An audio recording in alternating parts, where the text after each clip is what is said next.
So welcome to another Bitesize podcast. And today I've got the pleasure of talking to Simon Jordan. Simon and I go back quite a few years. I'm going to explore that with you in a moment, Simon.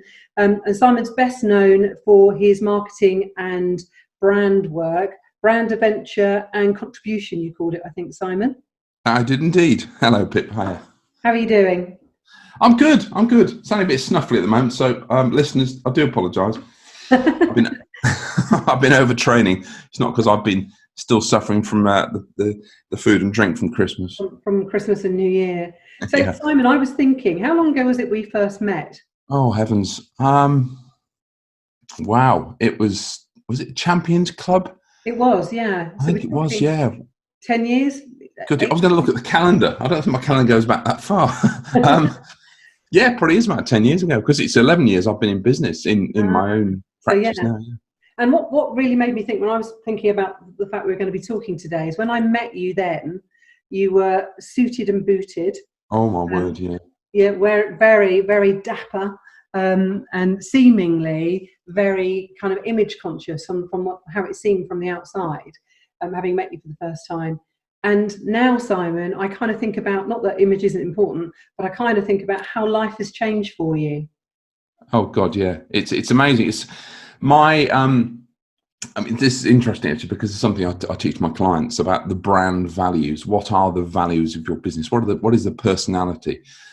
And mine has always been the same as it should be. Once you set your brand values, you should literally cast them in stone. But my image, how I was putting out, I thought it's just not really me. You know, the pinstripe suit and the white pocket and the handkerchief and the glasses. And as life changed, and it sort of all changed 3 years ago, but I went to live in France and, huge ups and downs, big adventures. And I just thought the real me is jeans and t-shirts. And the real me is walking trousers, boots and up a mountain. That's the real me. And it's the brand values have always stayed the same. But yeah, it just changed and evolved, and it's a far more comfortable, far more Inflow brand, if that makes sense. It does. And when you talk about Inflow, explain that for me, how that works for you. Right. Well, I wrote about this actually. It's called Right River, Wrong Boat. And we're all, if I'm going to get all universal and I'm not going to say woo-woo because, well, whatever you want to call it. Okay, I believe we're all in the flow. We are all in the universal flow. We're all flowing through. If you think how we spin through space, we're all going in the same direction. And when you tune into that, some people are living struggle. So many people, and I did for years. I mean, as I said at the beginning of this, I've been in business now, it'll be 11 years in March of 2020. And for many years, maybe 6 years, I spent battling, looking at what other people are doing, coming from a place of ego, sort of, I should be doing that. Why am I not? I've worked so bloody hard. I've been in the industry for over 30 years. Why am I not earning $1 million a minute kind of thing? Yeah. And being distracted by this, that, and everything. And then social media was big and, really not being centered, not being in flow. And a huge thing happened for me, and I had to completely surrender. Literally, I had everything taken away. And it was in that moment I just thought, okay, I've got to surrender. And since then, everything, and I mean everything, has changed. And it was beautiful. It was a painful but beautiful moment. And I'll tell you what it was. I was in a really bad, very toxic relationship, and she would probably say the same. There's always two sides to every coin, but it was awful. And this relationship ended really, really badly, very badly indeed. And to get her own back, she tried to concoct lots of lies about me, had me arrested, and I ended up in a prison cell for 8 hours. I've never been arrested in my life.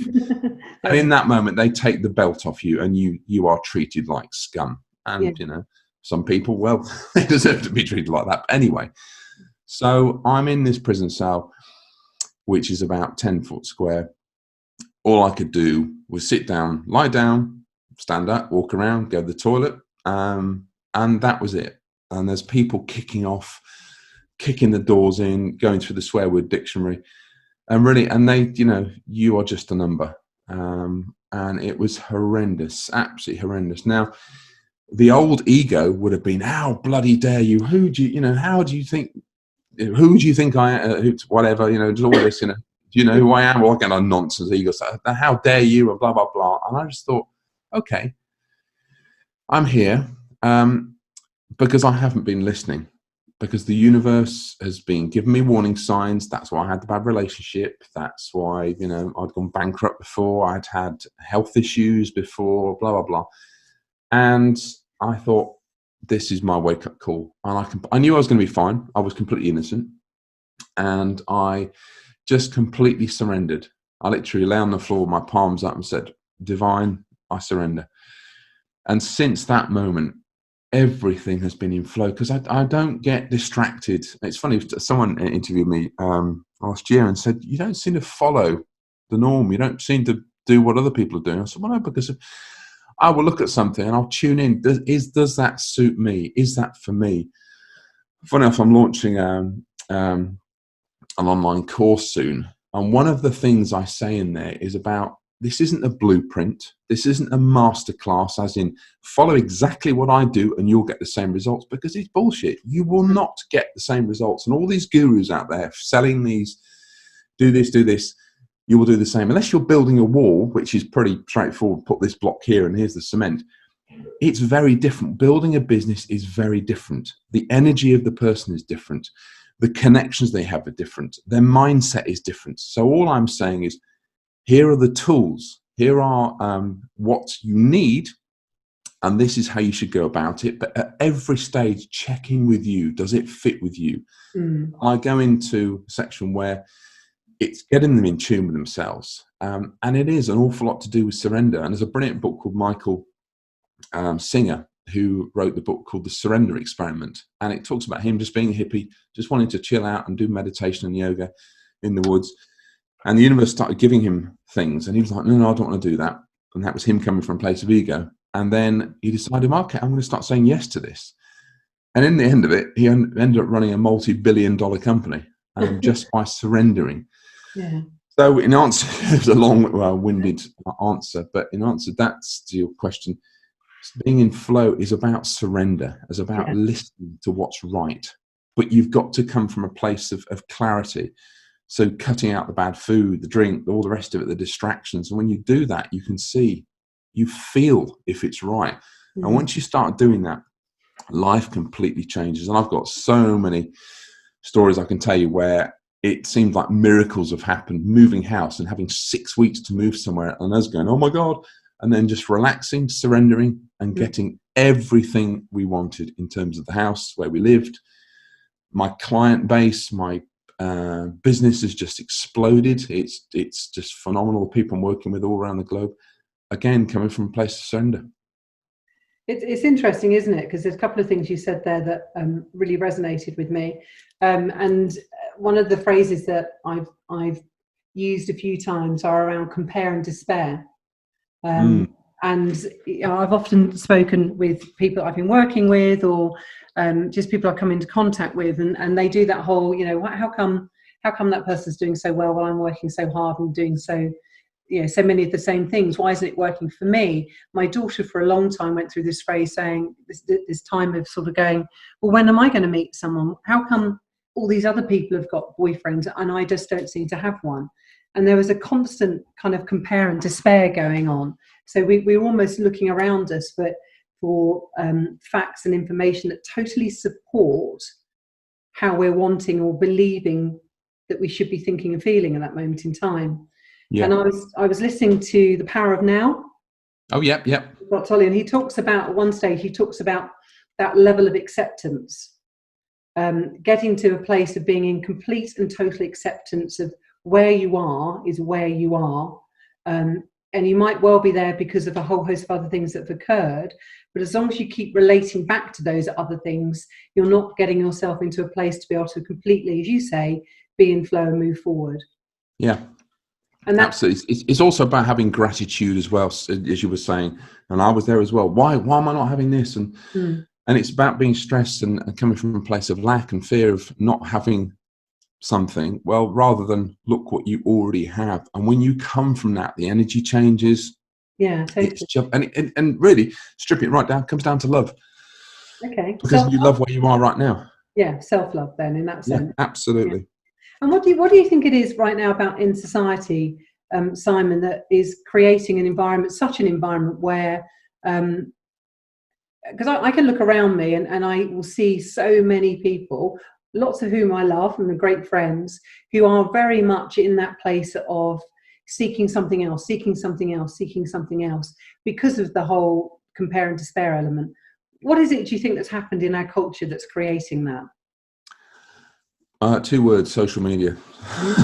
Yay, I knew you were going to say that. Yeah. It's the social media, excuse my French, bullshit lifestyle. It really is. And it's like, wow, everything's great. It's just falseness. And one of my clients is a psychologist. In fact, I've got two actually. One's a neuroscientist in Sydney, and the other's a psychologist. And we've both spoken at length, all of us. Excuse me. And there's the rate of suicides and self-harm of girls as young as 8 have just skyrocketed. And guess when that started? Yeah. 2004. And guess when Facebook started? 2004. And the likes of that. And I think it's because we flick through there and we see all these people who have, and I used to do it as well, as look at me, and it's a life of wanting more clicks, and it's a very shallow existence, really. And instead of coming from a place of contentment, I want that, because to have the latest gadgets, to be going on the latest holidays, and get this, the millennials now, they choose holiday destinations not because it's going to be nice and peaceful or good beaches. It's because how they choose it on how the pictures will look on Instagram. So you think, isn't that such an empty void of a life? It's maybe it might sound judgmental, but is that real life? These are people. I have a lot of, inverted commas, friends on Facebook, nearly at the maximum, and again on Instagram, whatever. But I don't class them as friends. There are a few people on there that I do, which I will actually go and spend time with. And that is what matters. We're losing that connection with what really matters. Sitting with someone, having a conversation, putting your phone away, turn it down. With my partner Gina, when we go out for a meal, our phones not on the table. We actually discuss, we talk, we engage. A guy, my chiropractor, he said there are people qualifying now who, when they go out to practice, they don't know how to interact with the public because they're so used to doing stuff online and looking at their screens when it comes to interacting with people. And this is the problem. This creates disconnection, this causes stress. That's why the suicide rates of self-harm is skyrocketing, because we're not in connection with what's going on. The millennials don't know how to handle emotion. And I would say to that, strip that back, spend less time on your phone, more time with the real people around you, the people you can touch, to hold, to share experiences with, not share an experience on your phone. Stop storifying your life. Do you have to tell everyone you're going out to a restaurant? It's what does that really mean to you? Is it the fact, if you left your phone at home, God forbid, just imagine that. Do you think the experience would be far more enriching because you'd be actually enjoying the food rather than, oh, I should get a picture of this, take a picture, post it on Instagram, and then whilst you're eating it, you're in the back of your mind, you're thinking, oh, I wonder how many likes I've got. So you're not really in the moment. There's a great film, very briefly, there's a great film. It was with 2 actors. The name will come to me, but Ben Stiller. That's it. He's in it, and he's trying to find this journalist, this photojournalist, and he finally finds him up a mountain. And he's trying to take a picture of a snow leopard, and the snow leopard appears, and they're very rare creatures. And Ben Stiller's character says, "Oh, you're going to take a photo of it?" He says, "No, man. Sometimes it's just best just to be in the moment and absorb it." And I thought, that is it. So many people have lost that. So yeah, in a very long-winded way, that's what I think. Metaphor there, though, isn't there? The movie you've just talked about, that's a real metaphor for things as well. Yeah. So how do you bring any of this, these elements we've been talking about into your work when you're working with your clients? Again, what's fun, I've got a lot of clients at the moment who are very close. My business just goes into 4 stages. The first one is prep. Second one is pre-flight. Our third one is launch, and the fourth one is altitude. So the altitude is once everything's out there, the website, the brand is all out there. So you've got the plane up into the sky. How do you then keep it up there? How do you create conversations? But back at stages 1 and 2, there's a lot of confidence issues there. And I can pour all this marketing knowledge onto them, and sometimes it can be overwhelmed. But every point I just check back and say, okay, let's just check in now. How does this feel with you? Let's finish the call now. Go and see and go and feel how this is for you.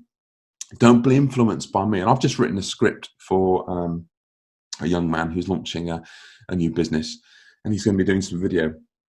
And I said, this is just an outline. Don't follow it.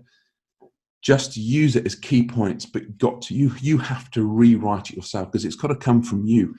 I'm not selling my passion. You are selling yours. So at every stage with my clients, I get them to check in. And also the very first conversation with them is, what's their energy right now? What place are they coming from? Are they coming from a place of fear or lack? Because if they are, it doesn't matter how great the marketing branding is and everything I'll give them.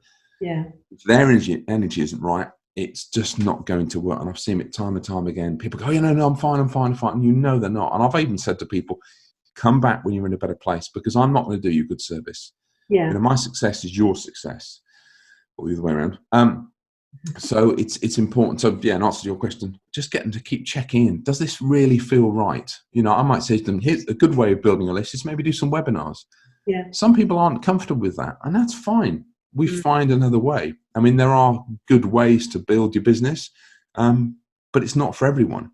It's not a blueprint or a cookie cutter way of building a business. It's when you're in flow, it's right. If some things are right for some, other for others. It's about just checking in at every step of the way.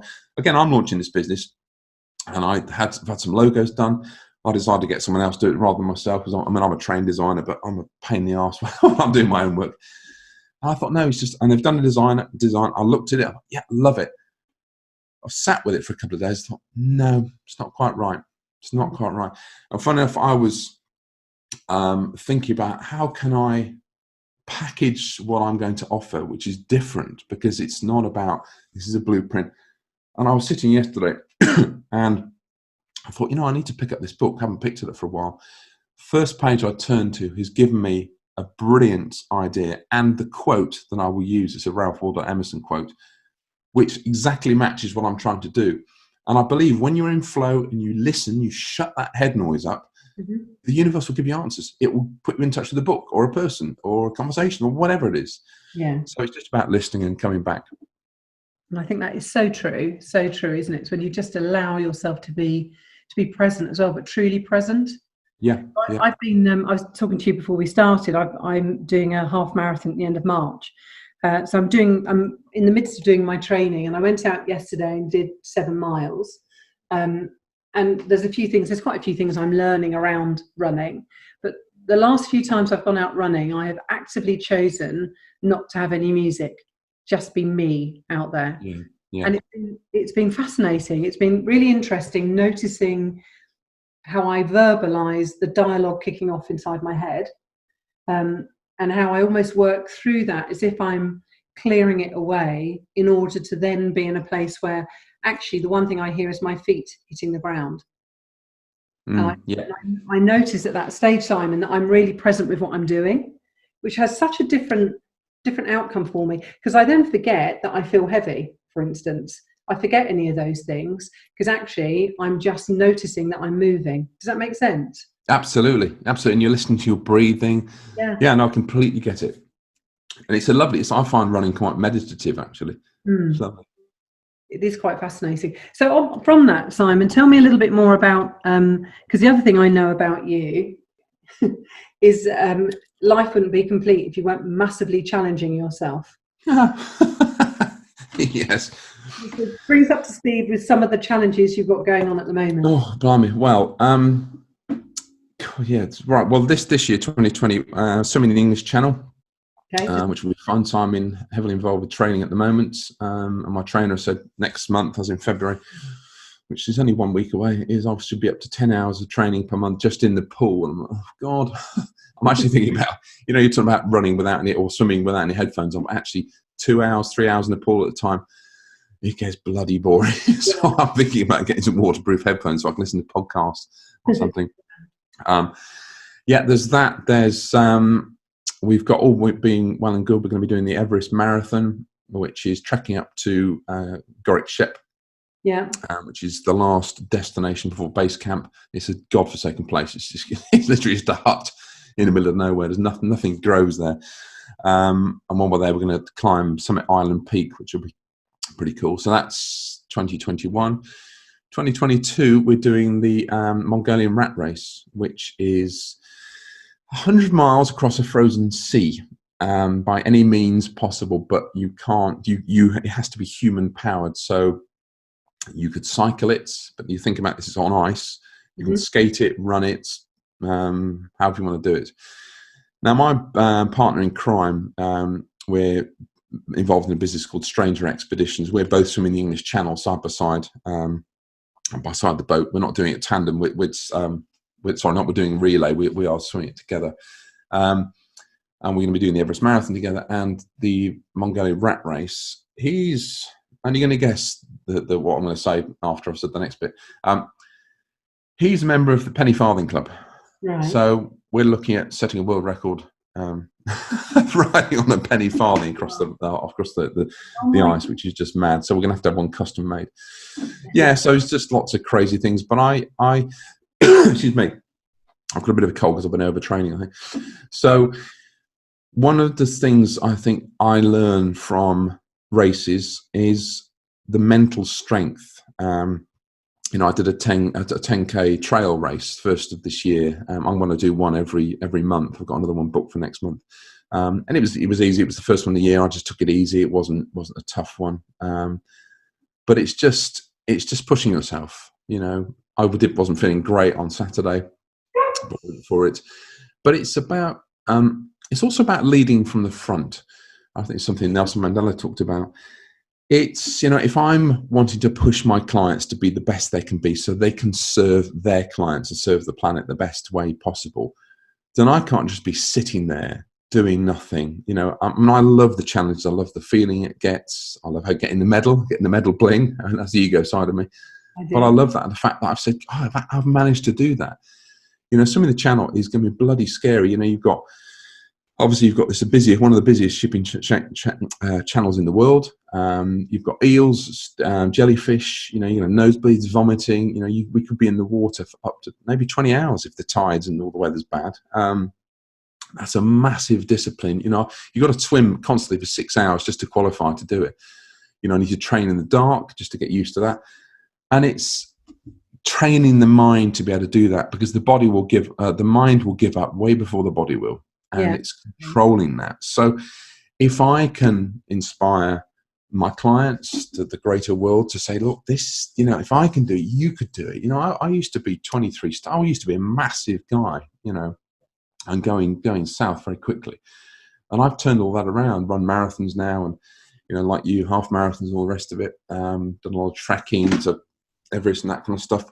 And we can all do our bit. So that's why I love to challenge myself, because it's something to look forward to. I'm not one to settle.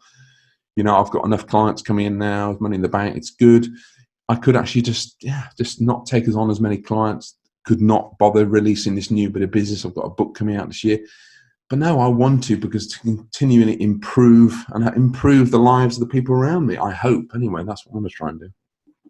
What a fabulous way to kind of bring the podcast to an end, Simon, with a statement such as that. Before we completely wrap up, a few things. Firstly, how can people find you who've listened to this, who would like to hook up with you, or maybe ask you some questions, or are interested in working with you? How can they find you? It's the website Simon Jordan, so that's Jordan, as in the River Jordan, so simonjordan.com. On social media, it's all the Simon Jordan. And the reason I said the Simon Jordan, because I keep getting confused with the ex-Crystal Palace Football Club owner. I get some charming emails when he's not doing so well, I'll tell you. It's quite funny, people swearing at me. I'm not that Simon Jordan. So on Instagram, it's the Simon Jordan. Facebook, again, the Simon Jordan. Yeah, but on the website, it's all there. It's simonjordan.com. Everything's on there. So okay. And then finally, Simon, you're doing the channel swim. You're going to be doing it for charity. Do you have the charity details at all? Yes. If you go to the website, we've created the website, you can see it all on there and our silly pictures, myself and Andrew. It's EnglishChannelSwim2020.com. Okay, and people. So EnglishChannelSwim2020.com, and it's all on there. Fabulous. And Simon, if you were just going to leave us with 1 or 2 words that would sum up your approach to life, what would it be? Love more. Oh, how fabulous. I like that one. From Monday morning. How lovely is that? It's so important to love you more, love what you're doing more, love people around you more, love the journey, even the crap times. Yeah. Everything is perfect. Even the bad times, it's there for a lesson. So. Yeah, absolutely. It's getting to that point of acceptance again, isn't it? Of recognising that. Absolutely. Simon, thank you. Thank you for your time today. Really appreciate My pleasure. your training, and I hope your cold passes fairly soon. Oh, it will. It will. It's going. Yeah, it's no problem. Yeah. And good luck with everything you're doing, Pip. Brilliant. Thank you, Simon. Really appreciate your time today. My pleasure. Thank you. Take care. Bye.